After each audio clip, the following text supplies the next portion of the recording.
enjoy the guys on 95 here. Real good bunch of guys, very knowledgeable, and they're pretty decent sense of humor as well.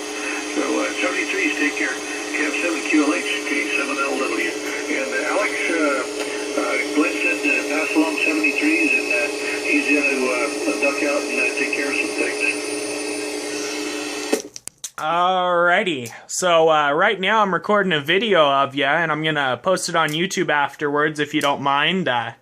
So we're just, this is the first QSO I've ever had on this rig where I've been able to record it at the same time. I mean, you're just blasting in here right now, so if you want to hear yourself, I'll link you the video when I'm done. Go ahead.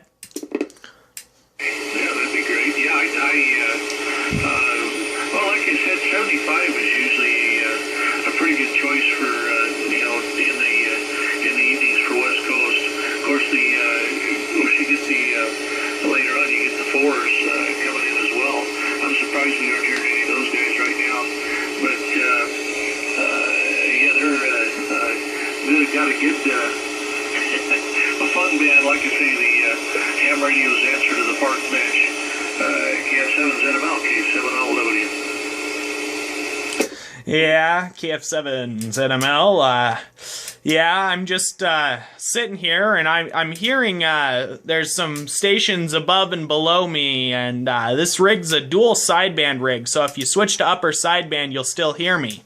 But the thing about it is you're 3 dB below everyone, so I'm a little weaker. But the best part about the receive on it is you can hear above and below you. The worst part about it is you can hear above and below you. So you pick up everything, even if they're, about 6 or 10 kilohertz above or below. So you can get quite the range. Go ahead. Oh, yeah. I've got an old 1950s vintage rig here that I'm kind of in the process of putting back together, and it has double sideband on it. I kind of wonder how folks used double sideband back in the day. I much prefer the single sideband, but that's the way things work. Yeah, the rig here that I'm talking to you off of right now has pretty good receiver in it. It's pretty sharp and sensitive. I want to take in.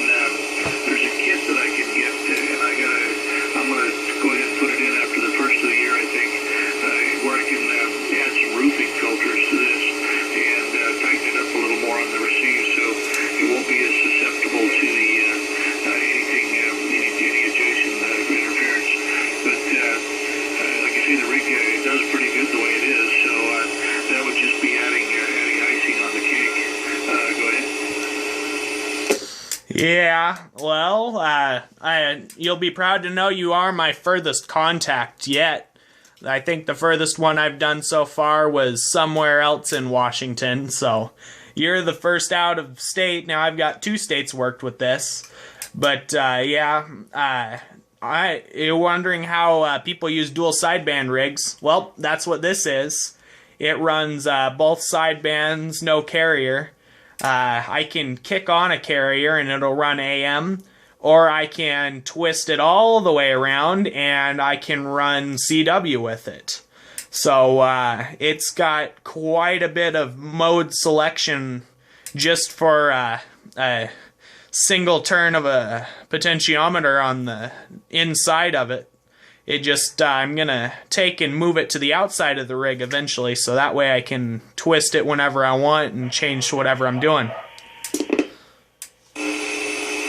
sounds cool. That sounds way cool.